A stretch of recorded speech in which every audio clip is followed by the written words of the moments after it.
वासुदेवाय कृष्णाय सात्वतां पतये नमः। कृष्णाय वासुदेवाय देवकी नंदनाय च नंद गोप कुमाराय गोविंदाय नमो नमः।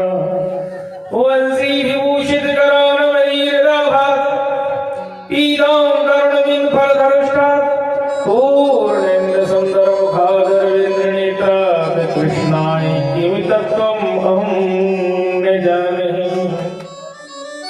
आप सभी भक्तों ने प्रभु की बहुत ही सुंदर रासलीला का श्रवण किया। अब भगवान श्री कृष्णचंद्र वृंदावन की पावन गलियों में अपनी अनेकों अनेक लीलाओं को प्रभु ब्रजवासियों को दर्शन देने लगे। भगवान सुखदेव जी महाराज कहते हैं, मेरी श्याम सुंदर ने मेरी कृष्ण कन्हैया में कंस ने जितने भी अनुचरों को, कंस ने जितने भी राक्षस थे सबको भेजा, प्रभु के हाथों सब बैकुंठ हो जाते।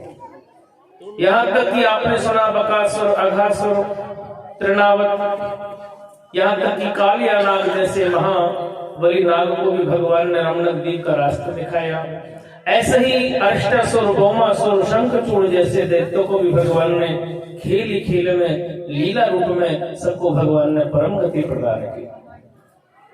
अब हम चलते हैं सीधे वृंदावन से मथुरा की ओर। मथुरा में सभा भरी हुई है। कंस को बार बार यही समाचार मिल रहे थे कि जो गया वो लौट के नहीं आया, जो गया वो लौट के नहीं आया। तो ऐसा कौन है जो ये सब कुछ कर रहा है? ऐसा कौन है जिसने इतने महाबली राक्षसों को खेली खेल में मार दिया, पता तक नहीं चलने दिया? एक चिंता का विषय बना है, एक क्वेश्चन है, एक प्रश्न बना हुआ है, ऐसा क्यों हो रहा है? कंस के जो सलाहकार है बड़े बुद्धिमानी है, चाणूर, मुष्टिक, तोसल, शल। ये बोले महाराज जिसने भी ये काम किया है ना बड़ा चतुर है, सावधान में काम करता है, पता तक नहीं चलने देगा। इतने में एक गुप्तचर ने आके कहा, प्रभु एक बात कहूं? कंस बोला, भैया कहो। हमने सुना है कि जो वृंदावन में नंद को लाला है वह गोवर्धन पर्वत को उंगली पे उठा लिया था। कंस बोला, रहने दो, इतना ही बहुत है, हम जानते हैं, हम जानते हैं। अरे वो त्रेता युग था जो बानर पर्वतों को उठा उठा के ला रहे थे और सेतु का निर्माण कर दिया था, वो बानर थे। अरे ये तो नंद को छोड़ा है। और जीवी कैसा 7 साल को 7 कोस में गोवर्धन विस्तार, 7 वर्ष के लाल नए नख पे लियो धार। पर कंस इस बात को स्वीकार नहीं कर रहा है। ऐसा हो ही नहीं सकता, ऐसा हो ही नहीं सकता। तभी महाराज चाणूर ने अपने परम मित्र केशी नाम के राक्षस को बुलाया। केशी नाम का राक्षस बड़ा मायावी था, वो कैसा भी रूप धारण कर सकता था। तो कंस की आज्ञा पाकर के केशी आज वृंदावन आया है। और कैसा रूप बनाया? घोड़े का रूप बना करके, घोड़े का रूप बना करके वृंदावन की गलियों में उत्पात मचाने लगा। कभी किसी बालक को उठा के फेंक देवे, किसी को पैर की मार देवे।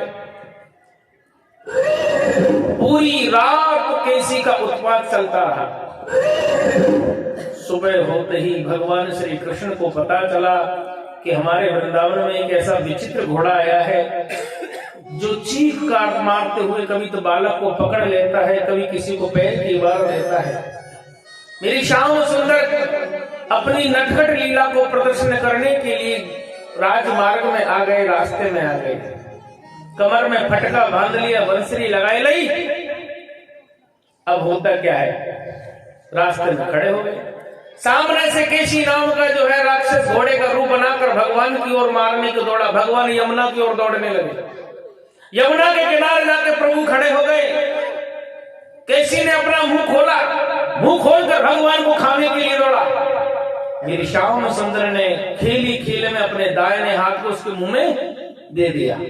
उसकी जिह्वा को पकड़ के जैसे ही खींचा है, केशी के प्राण निकल जाते हैं। ब्रजवासियों को तो मेरी श्याम सुंदर छोटे से बाल रूप में दिखाई दे रहे थे, पर केसी को ऐसा लग रहा था जैसे पर्वत आकार में कोई उसके सामने खड़ा हुआ है। ग्वाल वालों को मेरी श्याम सुंदर बाल रूप में देख रहे हैं, परंतु जो केशी नाम का राक्षस है उसमें उसको पर्वत जैसा आकार प्रभु का दिखा है। और ऐसा लगा जैसे मुंह में वज्र को दिया और वज्र देकर उसके प्राणों का हरण कर लिया हो। 2 महीने बाद ये खबर मथुरा तक पहुंची।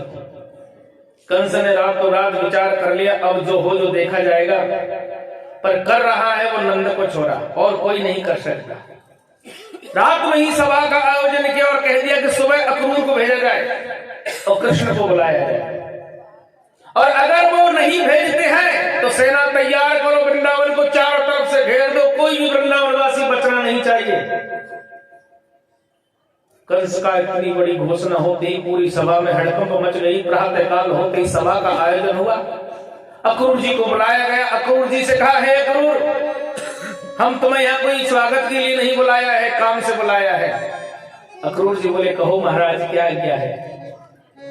आपको वृंदावन जाना होगा, वृंदावन से नंद के छोरा को लाना होगा। हम देखते हो कितना बली है, कितना बलवान है, कितनी ताकत है। कोई तो कहता है कि वो गिरिराज पर्वत को उठा सकता है, कोई कहता है कि पूतना को मार सकता है, कोई कहता है बकासुर को मार सकता है, कोई कहता है अघासुर को मार सकता है। क्या इतना बड़ा बलवान हो गया वो? लेके आओ उसे। अक्रूर जी महाराज घबरा गए। अक्रूर जी महाराज बोले, देखो महाराज, मेरा नंद राय जी ने क्या बिगाड़ा, यशोदा रानी ने क्या बिगाड़ा जो उनके लाल को मैं तुम्हारे सामने ला के डाल दूं? अरे मैं इतना हत्यारा कब हो गया, मैं इतना पापी कब हो गया कि एक माँ के लाल को माँ से बिछड़ा दूं और एक शेर के सामने डाल दूं? नहीं महाराज, ये कृत्य मेरे से नहीं हो सकता, ये पाप मेरे से नहीं हो सकता महाराज। कंस बोला, मैं तुझे समझाने के लिए बुलाया, तो उल्टा हमें ज्ञान दे रहा है। हे सेनापति, जाओ और वसुदेव की गर्दन को काटो। जैसे ही देवी की वसुदेव को मारने की धमकी लगती है, अक्रूर जी घबरा गए। अक्रूर जी बोले, चिंता ना करो महाराज, मैं जाऊंगा लेके आऊंगा, परंतु वसुदेव और देवकी को हाथ ना लगाओ। अक्रूर जी महाराज चुपचाप वहां से चले गए और पहुंच गए अपने घर पे अपनी सारी तैयारी करके पहले गुरुदेव के यहाँ पहुंचे, आचार्य श्री गर्गाचार्य जी के पास। गर्ग आचार्य जी से जाकर के महाराज अक्रूर जी ने कहा कि प्रभु ऐसी ऐसी बात है। गर्गाचार्य मुस्कुराए, बोले, हे अक्रूर जी, ये तो बहुत अच्छा किया। अंतकाले च माम एवं ईश्वरम मुक्ति करे वरम, निश्चय ही अब वो समय आ गया है कि तारनहार मथुरा आए और इस कंस के अत्याचार से हमें मुक्त कर जावे। वो हमारा पालन करता है, वो हमारे रक्षक है, हमारे पालनहार है, वही तारनहार है। जाओ अक्रूर, जाओ। अक्रूर जी बोले, महाराज कैसे जाऊं? मेरा दिल गवाह नहीं दे रहा है, आत्मा गवाह नहीं दे रही, मैं कैसे जाऊं? मेरे हृदय में डर व्याप्त है, मैं भयभीत हो रहा हूं। गर्गाचार्य जी बोले, हे अक्रूर जी, आपको पता नहीं, मैं ही उस बालक का नामकरण करके आया हूं। मैंने उस बालक के तेज को देखा, मैंने उसकी आंखों में उस ज्योति को देखा, मैंने उसके मुखमंडल पे वो तेज देखा जो कंस के पाप को एक क्षण में नष्ट कर सकता है। वही देवी का 8वां पुत्र है। जाओ। अब गर्ग आचार्य जी की आज्ञा पा करके अक्रूर जी महाराज मथुरा से रथ में विराजमान होकर वृंदावन की ओर चल देते हैं। जब अक्रूर जी महाराज वृंदावन की ओर चले हैं, अपने वफादार सेवकों से कहा, 10-10 व्यक्तियों की टोली बनाओ और जगह जगह कंदराओं में छुप जाओ।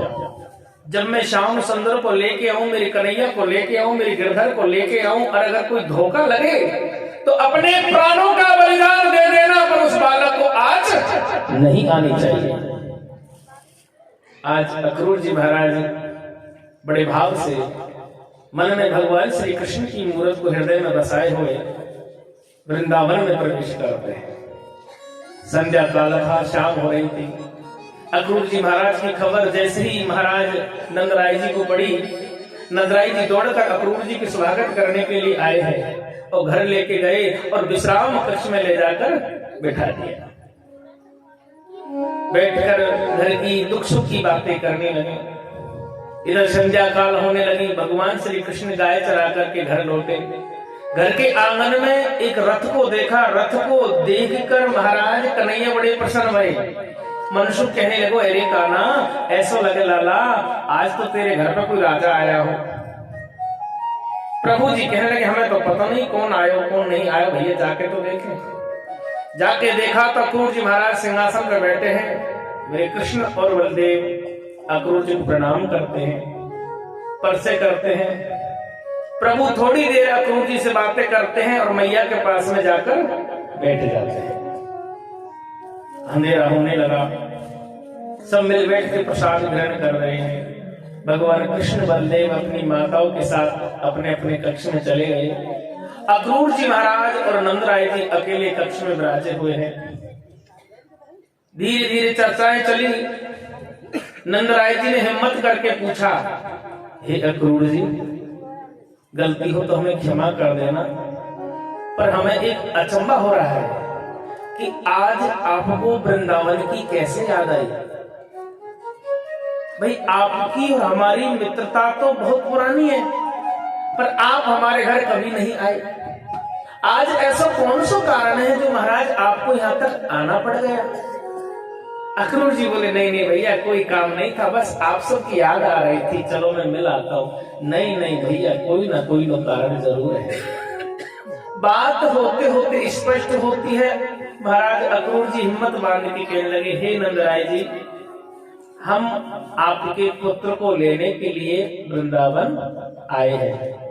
इतना कहा, नंदराय जी का मुंह खुला का खुला रह गया, आंख खुली की खुली रह गई। और नंदराय जी बोले, हे अक्रूर जी महाराज, आपने मेरे से तो कह दिया, यशोदा रानी से मत कर देना, बहुत बुरी हो जाएगी।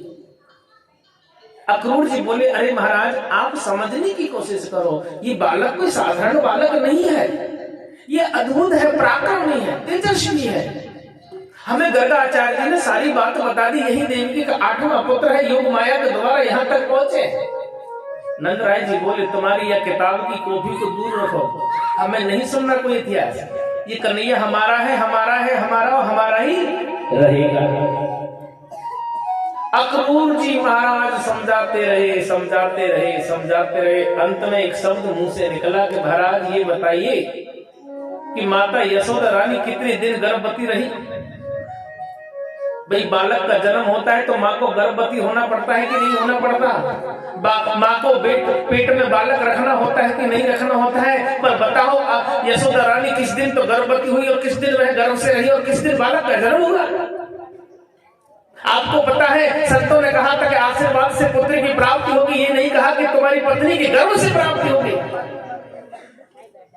बात तो सब सत्य थी, नंदराय जी स्वीकार भी कर रहे थे, पर इतने में यशोदा रानी की आंखें खुल गई और उनकी चर्चा यशोदा रानी के कानों तक पहुंच गई। मेरे भाई बहनों, यशोदा रानी क्रोध करके अपने कक्ष से निकली, आ जाती है सीधी विश्राम कक्ष में। अक्रूर से बोली, खबरदार जो मेरे बालक के बारे में एक शब्द कह दिया, ये मेरा बेटा है, मेरा बेटा है, मेरा बेटा ही रहेगा।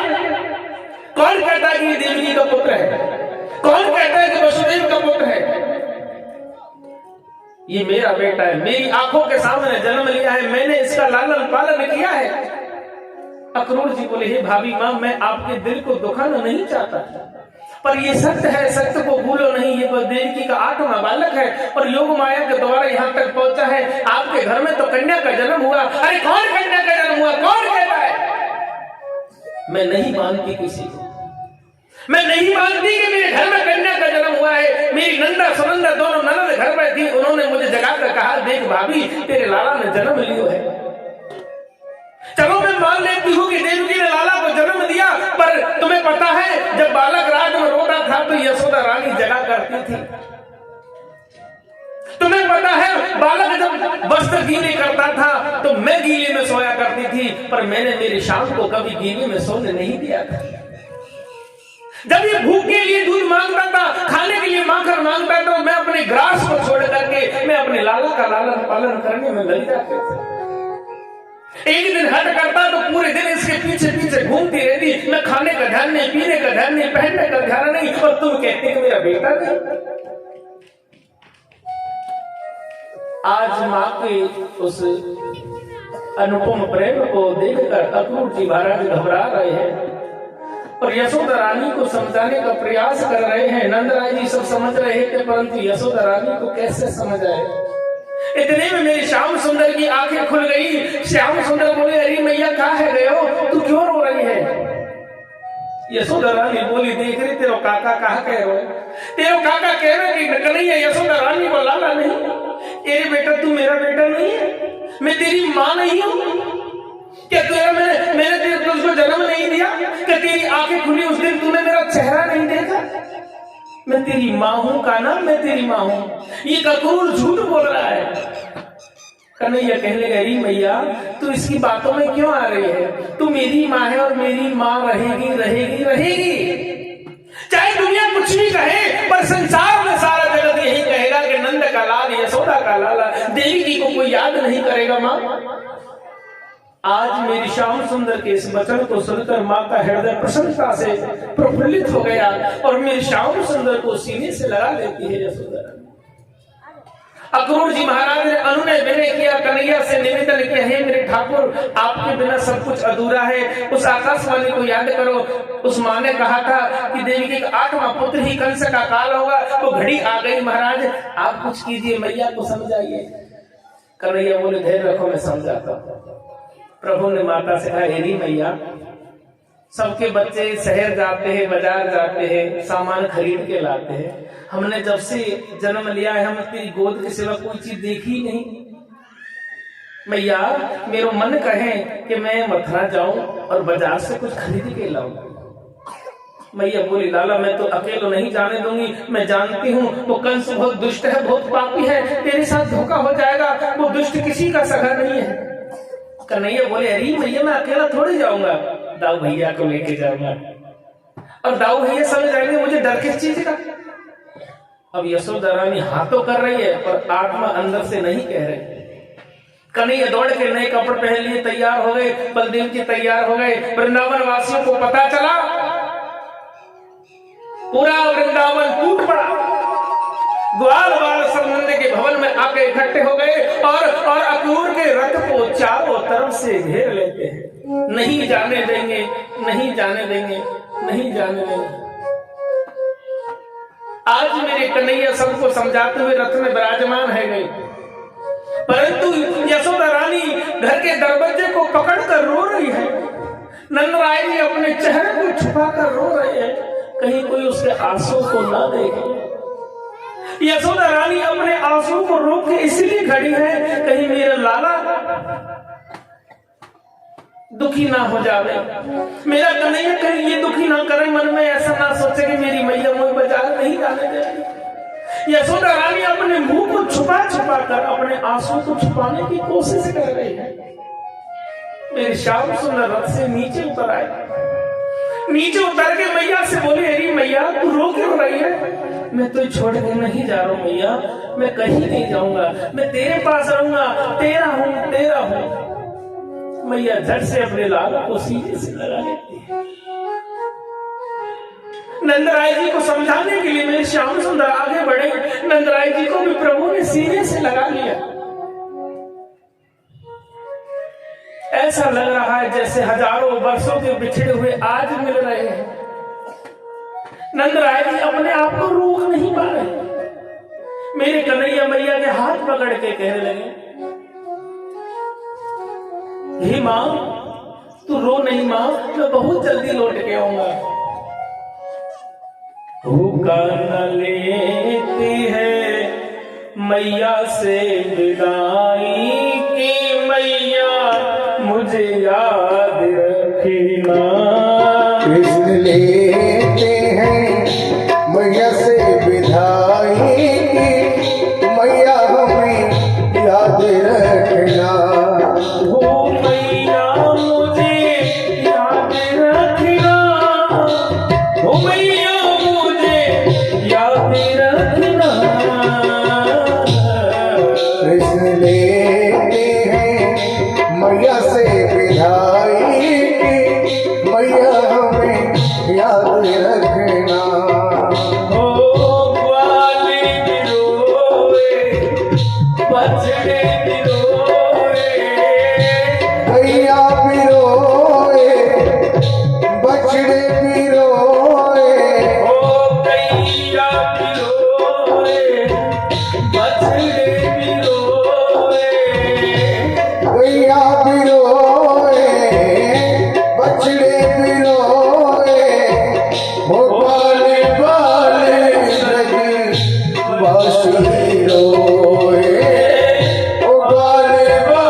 कान से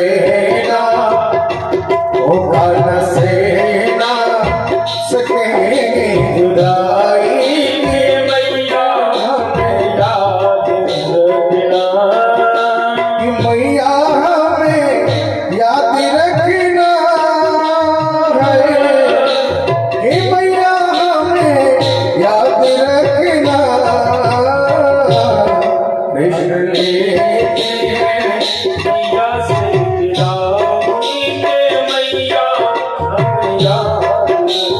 श्यामा यशोदा रानी दौड़ करके रथ के सामने खड़ी हो गई, नहीं जाने दूंगी। इतने में गोपिका आ गई और अक्रूर जी का हाथ पकड़ लेती है। ग्वाल वाल आकर के रथ के पहियों से लिपट गए। नहीं जाने देंगे श्याम, हम तुझे नहीं जाने देंगे, हम तेरी तरह नहीं जी पाएंगे प्यारे। जैसे एक मछली तालाब में जीवित रहती है, ऐसे आज मेरे कन्हैया के साथ जो वृंदावन वासी है वो एक तालाब की भांति एक मछली में निवास है। आज अगर ये पानी सूख गया, यमुना का जल सूख गया, तो ये मछली ये जीव कहाँ रहेंगे? हे कान्हा, आप ही मेरे प्राण हो, आप ही मेरे धन हो, मेरा सब कुछ आप हो मेरे श्याम।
मेरे बलदेव जी दोनों भैया रथ में बैठ गए। ग्वाल बाल रोते रहे, मैया देखती रही, बाबा देखते रहे। प्रभु रथ में बैठकर अक्रूर जी के साथ वृंदावन से विदाई ले रहे थे। नंदराय जी ने पीछे से कहा, भैया जल्दी जल्दी गाड़ियों को तैयार करो, हम सबको कन्हैया के साथ चलना है। हमें किसी का विश्वास नहीं, अक्रूर का विश्वास नहीं कि हमारे लाला के साथ कोई धोखा हो जाए।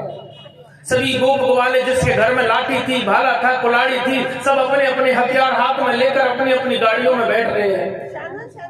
आज में कन्हैया जी रथ, अक्रूर जी सीधे वृंदावन से बाहर आ गए और यमुना के किनारे किनारे रथ चलने लगा। अचानक रथ के पहिए थम गए, रथ रुक गया। कन्हैया ने पूछा, अरे काका काहे गए हो, कैसे रथ रोक दियो? अरे लाला देखो, ये ब्रजबालाएं रास्ते में सो रही है, ये ब्रजबालाएं रास्ते में सो रही है, मैं कैसे रथ को आगे बढ़ाऊं? ललिता, विशाखा, चंद्र सखी और राधा रानी बीच मार्ग में सोती नजर आई। मेरे ठाकुर रथ से नीचे उतरे, राधा रानी से बोले, हे राधे क्या कर रही हो आप हमारा रास्ता रोक रही हो? राधे कहने लगा, प्रभु मैंने कहाँ रोका रास्ता? अरे मैंने तो आज तक आपसे कुछ शिकायत ही नहीं की। आप कहाँ जा रहे हो, कहाँ रहते हो, क्या करते हो? मैंने तो कभी तुमसे कुछ कहा ही नहीं। मैं कौन होती हूँ रास्ते रोकने वाले? तुम्हें जाना है ना, जाओ, मैं नहीं रोकूंगी आपको। और राधे की आंखों में झरझर आंसू गिर रहे हैं। प्रभु जी दोनों हाथ राधा रानी के पकड़ के खड़े हैं, राधा रानी को समझा रहे हैं। राधा रानी ने कहा, मुझे समझाने की जरूरत कहाँ है? अरे मैं कभी इनकार नहीं करती, आप कहाँ ही रहो, कहाँ जा रहे हो, मुझे क्या काम? प्रभु ने झट से अपनी कमर से बंसी ली, राधा रानी के हाथ में थमा दी, कहा कि राधे आज के बाद ये बंसी नहीं बजेगी, और बजेगी जब बजेगी राधा कृष्ण का मिलन होगा। राधा रानी मेरी शाम की बंसुरी को हृदय से लगा लेती है और दूर खड़ी देखती रहती है। ललिता, विशाखा, चंद्रावल सभी खड़ी है और कहने लगी, हे अक्रूर, तू अक्रूर नहीं, तेरी मैया ने तेरा नाम क्रूर क्यों नहीं रखा? तू निर्दयी है। अरे तू तो ऐसा पापी है कि तूने हम जीते ही मार दिए। अरे जिस घर में इंसान नहीं रहे उस घर का क्या महत्व है, जिस तालाब में पानी नहीं उस तालाब का क्या महत्व है, जिस नदी में पानी नहीं बहता उस नदी का क्या महत्व है। अगर मेरी श्याम ब्रज में नहीं रहेंगे, वृंदावन नहीं रहेंगे, तो इस वृंदावन का क्या महत्व है। आज मेरी श्याम सुंदर ललिता विशाखा चंद्रवल सबको समझाते, सबको एक तरफ खड़ा करके ढेर करा रहे हैं और भगवान सबको समझा बुझा कर रथ में बैठ गए। इतने में राधा रानी पीछे से पुकारने लगी,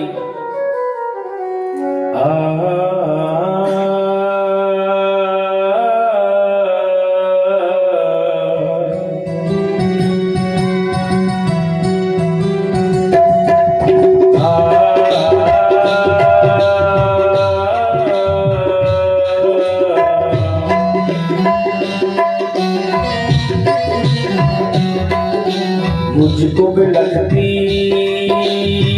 छोड़े गया तो, मुझको बिलखती छोड़ गया तो, प्रेम के बंधन तोड़े गया तो, प्रेम के बंधन तोड़ गया तो, मुझको बिलखती छोड़े गया तो, प्रेम के बंधन तोड़ गया तो, गोकुल के राजा जल्दी से आजा, गोकुल के राजा जल्दी से आजा, तेरे नगर मोहन प्यारे, कब आएगा सवरिया प्यारे, अब आएगा मुरलिया वाले, कब आएगा मुरलिया वाले, कब आएगा सवरिया प्यारे, आएगा मुरलिया वाले, अब आएगा सवरिया प्यारे, कब आएगा मुरलिया वाले, कब आएगा सवरिया प्यारे, राधा प्यारी तुझको पुकारे, तेरी राधा प्यारी तुझको पुकारे, कब आएगा मुरलिया वाले, कब आएगा सवरिया प्यारे,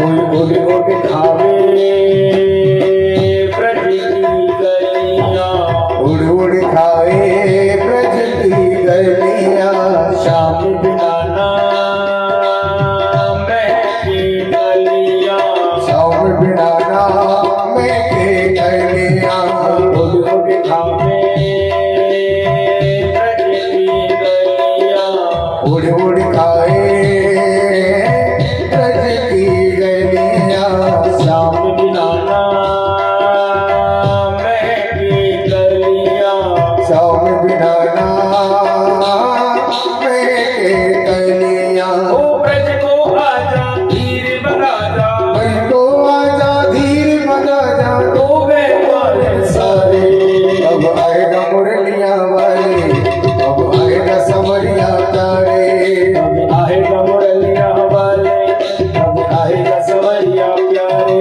कब आएगा मुरलिया वाले, कब आएगा सवरिया प्यारे, मेरे कदम की सूखी डाली, तेरे कदम की सूखी डाले, सूखी यमुना हो गई खाले, सूखी यमुना हो गई खाली, मेरे कदम की सूखी डाली, तेरे कदम की सूखी डाले, सूखी यमुना हो गई काले, सूखी यमुना हो गई खाली, ओ ब्रज को आजा धीर बना जा, तुझको आजा धीर बना जा, तो मैं गैया सारे, कब आएगा मुरलिया वाले,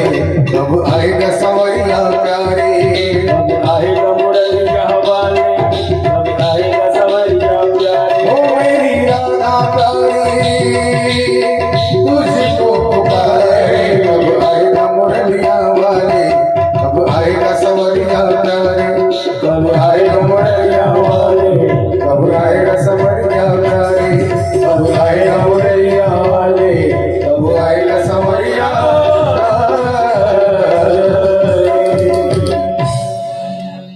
प्रभु का रथ आगे बढ़ गया।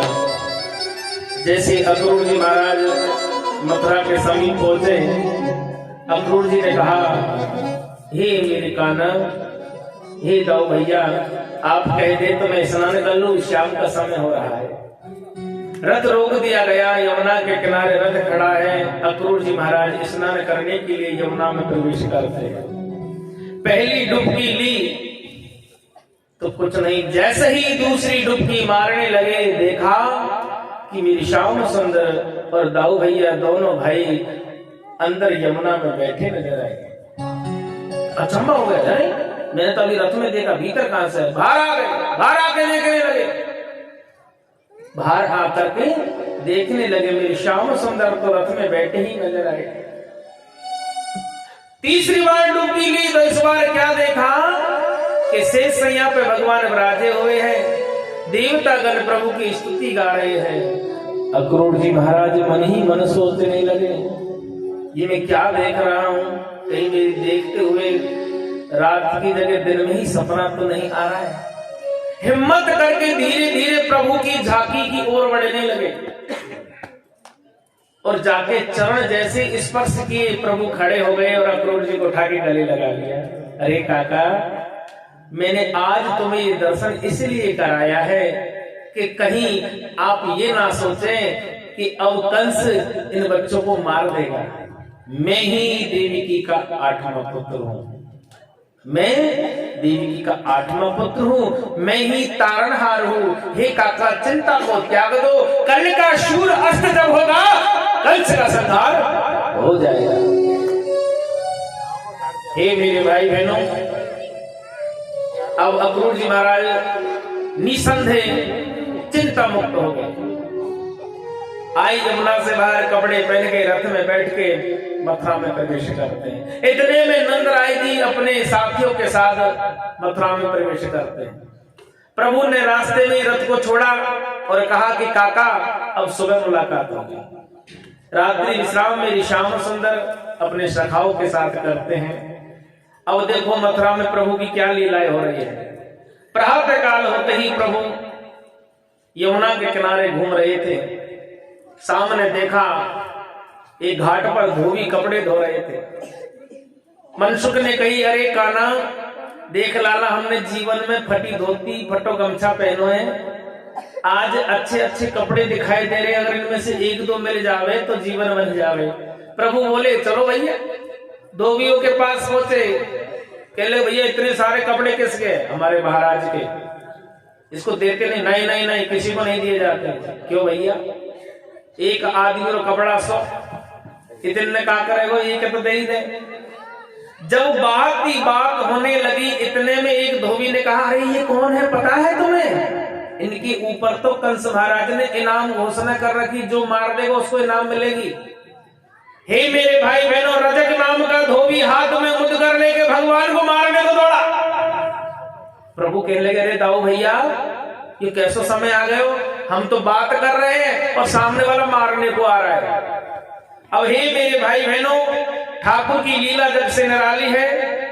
मेरे कन्हैया ने दोनों हाथ पकड़ लिए और जैसे धोबी कपड़ों को उछाल उछाल के धोता है, जैसे ही धोबी को उछाल के पटकेगा, वैसे उसके प्राण चले जाए। अब भैया कपड़े मिल गए, सबने अपने अपने मनपसंद कपड़े ले लिए, आगे बढ़े। मनसुख ने तो कपड़ा पहन ही लियो, जिनमें मोड़ो ना दिखे, हाथ ना दिखे, पैर ना दिखे, पेट ना दिखे, कहे भैया गमछा में छुप गए हो। अरे लाला, कपड़ा खोले नहीं, कुत्ते फाड़ खाएंगे। बिजू का बन गया भैया, लंबे लंबे हाथ है, कपड़ा नहीं। अब मेरे कन्हैया बोले, भैया पहले दर्जी के यहाँ चलते हैं, अच्छे से कपड़ा सिलाते हैं। पहुंच गए दर्जी के यहाँ। कहते हैं द्रोण दर्जी नाम का भगवान का परम भक्त मथुरा में रहता है। जैसी कन्हैया ने जाके उससे कहा, भैया दर्जी हमारे कपड़ों को सही कर दे।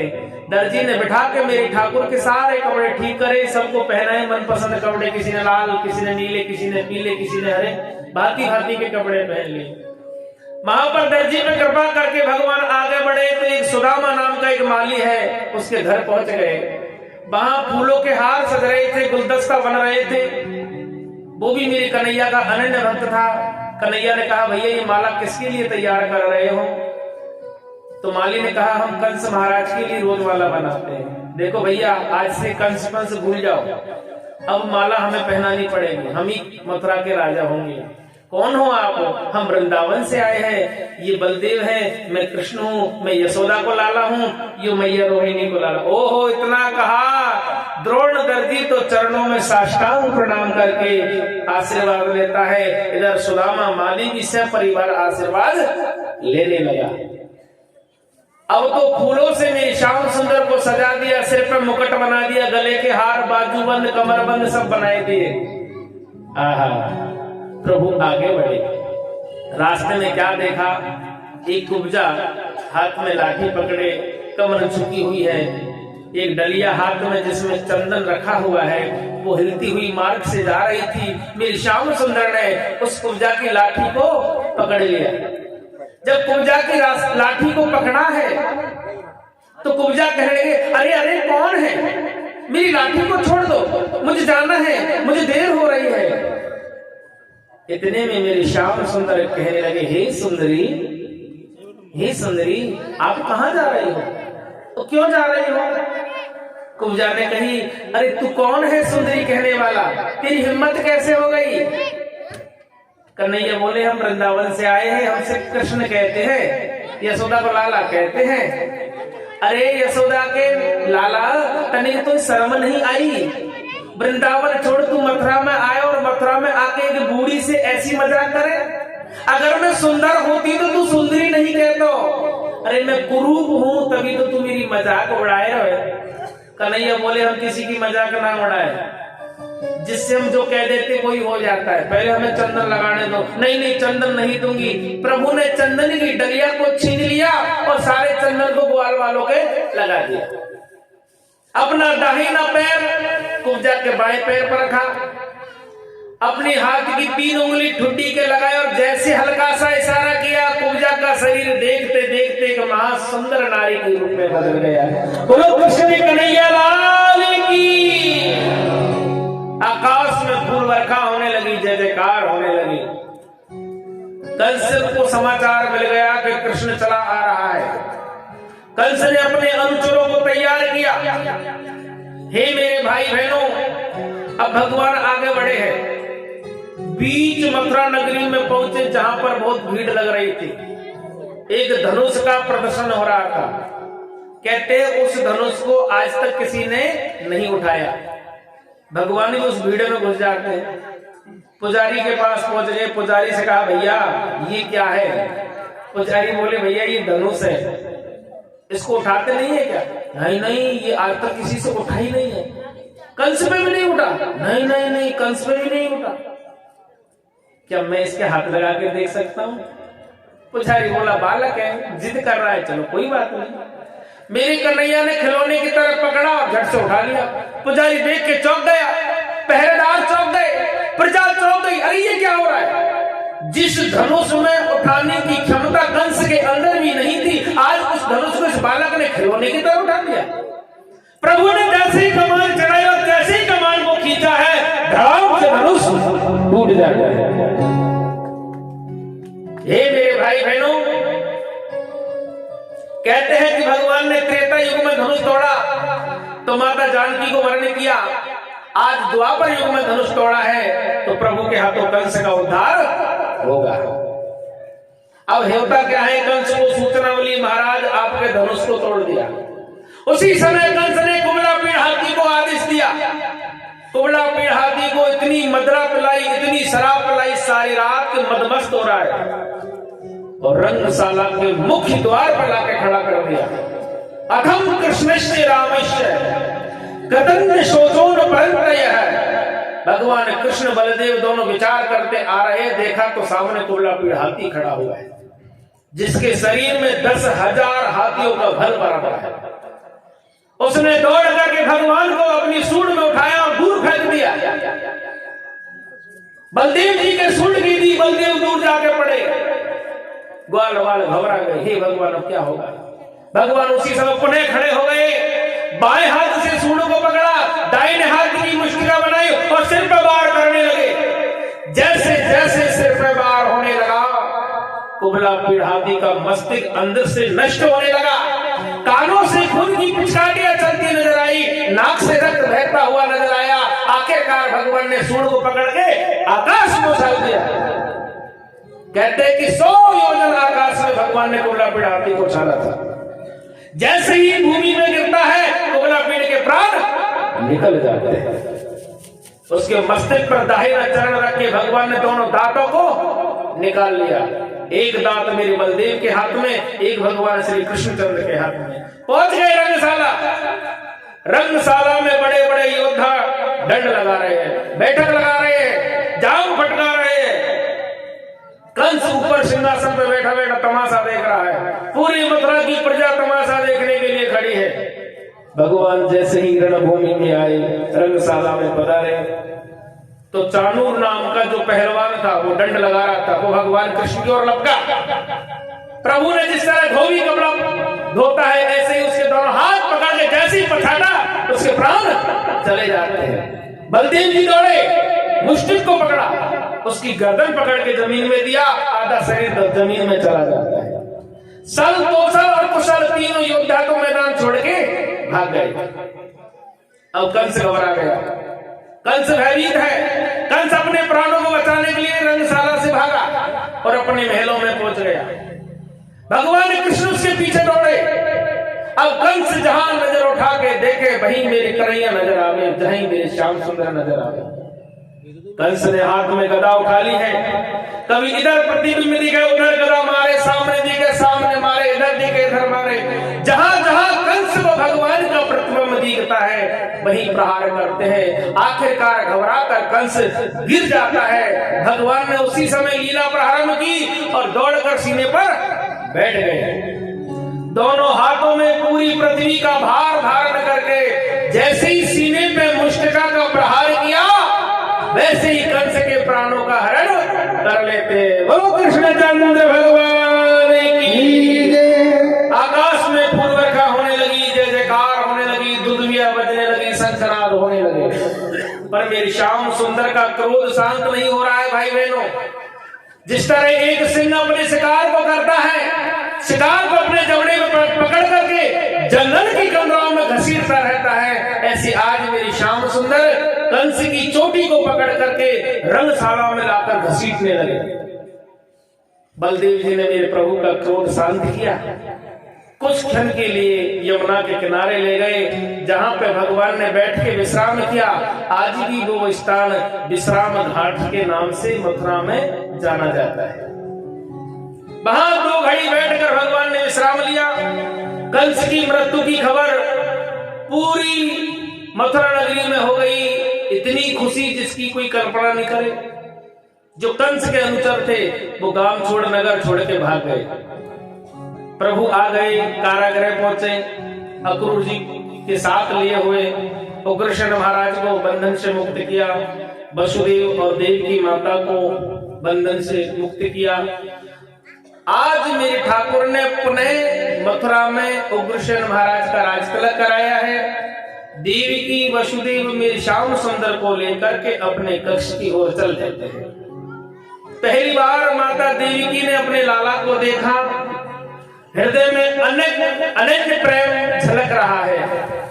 मैया ने तो प्रभु के सामने रोते हुए एक बात कही, बेटा मैं तो रोज तुझे याद करती थी, परंतु क्या करूं, तेरे बाबा ने कभी मुझे मौका ही नहीं दिया। आज देवी की मैया ने प्रभु को याद करने की बात कही और क्या कहा है, अरे पंखी जो होते हैं मैं उड़ जाती नंद बाबा के द्वार। अरे उमड़ उमड़ मेरो जियरो आवे बहे दूध की धार। लाल मेरो रोवत होइबो विभू को सोवत होइबो।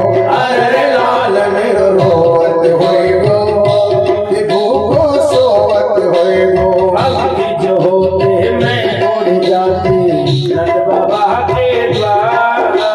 पंखी जो होते मैं उड़ जाती नंद बाबा के द्वार।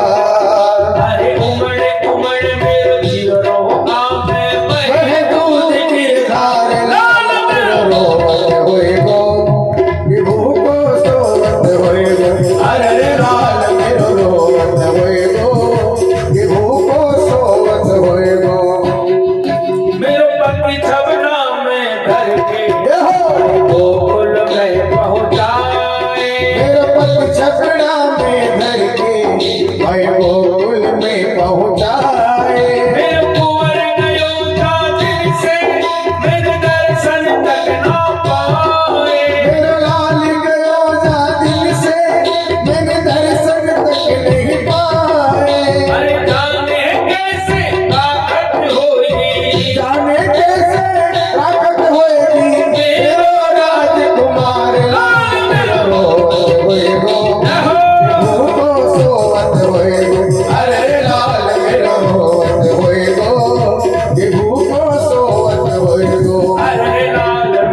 सिमरवा